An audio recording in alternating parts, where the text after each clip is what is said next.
ngira ngo abarebye igice cya mbere mwese murabizi aho twagarukirije umurozikazi avuga ati mwamvugishije menshi mwamvugishije amangambure kuki mutagira ikintu mwakiriza abashyitsi banyu.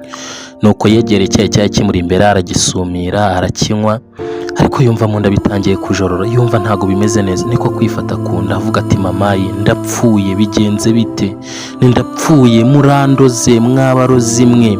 Nuko yifata mu nda akomeza gutaka ariko mabuja n'umukozi bigaragare ko hari ikintu bari baziranyeho, bagakomeza barebana baseka. Umugabo we akababaza ati se bimeze bite ko muri guseka, umuntu arapfuye nyamara.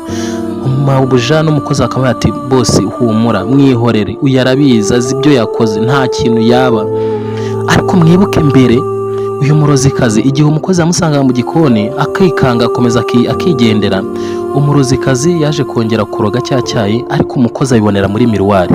Nuko umukozi aravuga ati byanze bikunze ngomba kugihindura.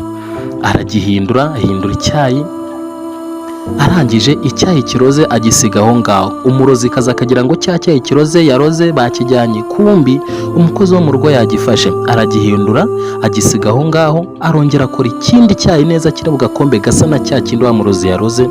Arangije areba ko umurozi atamureba, areba hirya areba hino, arangije arakijyana. Ni ukuvuga ngo icyayi cyari kiroze yagisize aho ngaho, ikitaroze aba ari cyo ashyira mabuja.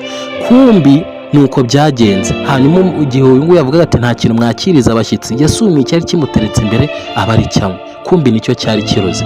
Hanyuma umukozi na nyirabuja akomeza avuga ati se nawe byakubaho wakwiroga? Ni ntago bibaho, ugomba kugenda ukirogora byanze bikunze ubwo ufite uburozi ufite n'ikibuvura.